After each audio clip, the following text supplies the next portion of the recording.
नमस्कार।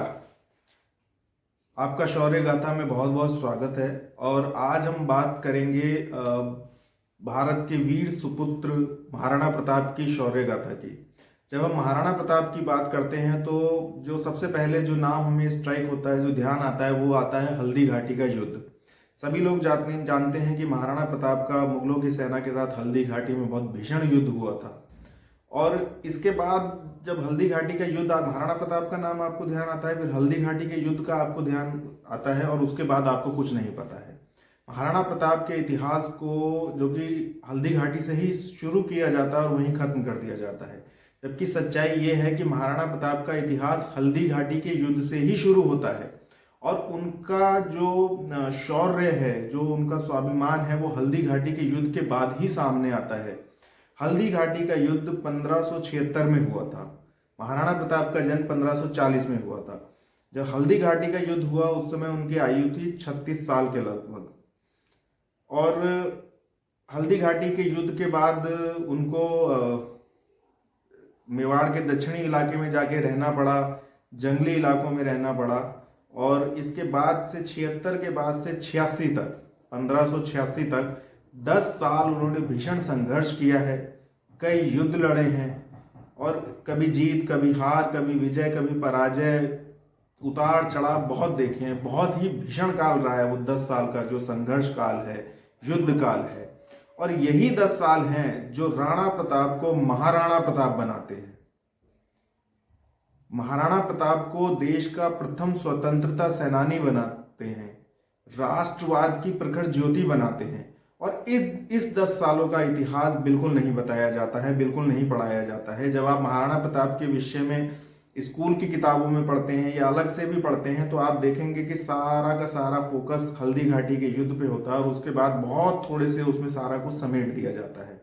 1576 के बाद 1586 तक 10 साल तक लगातार मुगलों के साथ उनका संघर्ष चलता रहा। कभी वे जीते, कभी वो हारे, लेकिन वो जब भी हारे उसके बाद उन्होंने पुनः जीत हासिल करी। और इस तरह 1586 आते आते तक उन्होंने सारा मेवाड़ लगभग वापस ले लिया था, कुछ एक क्षेत्रों को छोड़ करके। और अकबर भी इन 10 सालों में इतना थक हार चुका था कि वो समझ चुका था कि महाराणा प्रताप को हराया नहीं जा सकता, महाराणा प्रताप को पकड़ा नहीं जा सकता। और वो भी निराश हो चुका था, क्योंकि 10 साल युद्ध में एक बड़ा कारण उसकी ईगो भी थी कि उसको महाराणा प्रताप को अपना झुकाना था, लेकिन वो ऐसा कर नहीं सका। महाराणा प्रताप का स्वाभिमान ही अंत में जीत गया। तो मैं इस वीडियो में छोटा सा बताना चाहूंगा कि उन 10 सालों के बारे में कि वो क्या हुआ। और ये एक क्रमबद्ध तरीके से इसमें मैं बता रहा हूँ। महाराणा प्रताप के ऊपर लिखी हुई एक बहुत ही ऑथेंटिक और एक अच्छी किताब है। तो 18 जून 1576 को हल्दी घाटी का युद्ध हुआ था। उसके बाद 23 जून को लगभग गोगुंदा पर मुगल सेना का कब्जा हो गया था। लेकिन 3 महीने बाद ही सितंबर 1576 में महाराणा प्रताप ने वापस गोगुंदा को जीत लिया था। गोगुंदा एक बहुत ही इंपॉर्टेंट किला, एक बहुत ही इंपॉर्टेंट क्षेत्र उस समय बन गया था और इसी के लिए ही दोनों की कई लड़ाइयां हुई हैं। उसके बाद नवंबर में अक्टूबर में, उस सितंबर में महाराणा प्रताप उसको वापस जीत गए हैं। अक्टूबर में अकबर स्वयं आता है गोगुंदा पे, और इसमें गोगुंदा तो वो जीतते हैं, उदयपुर को भी जीत लेते हैं। अकबर इसमें स्वयं आया था, इस वाले जो मिशन था उनका इसमें।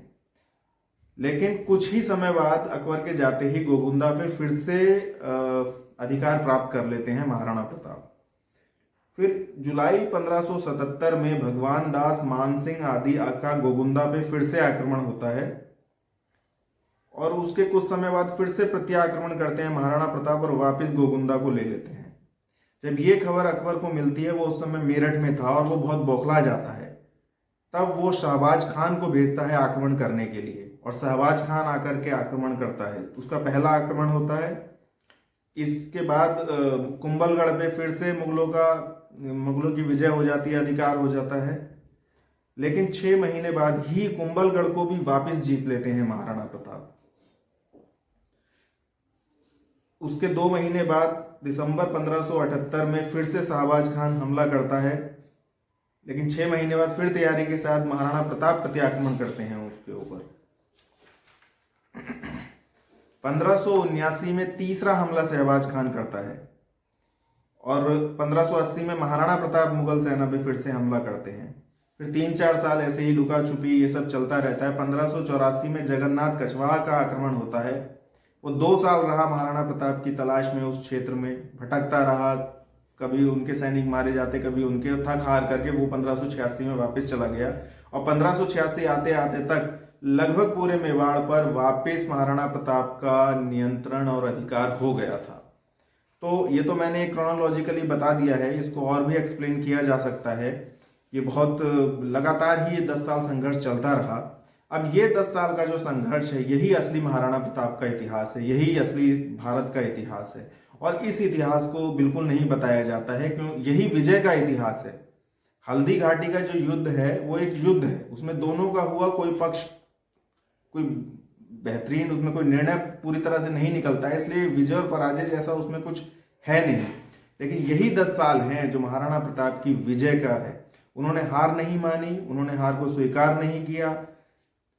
जब भी उनके हाथ से कोई क्षेत्र निकला उन्होंने प्रति आक्रमण करा, उसको वापस लिया और अंत में उन्होंने पूरा अपना राज्य लगभग वापस ले लिया।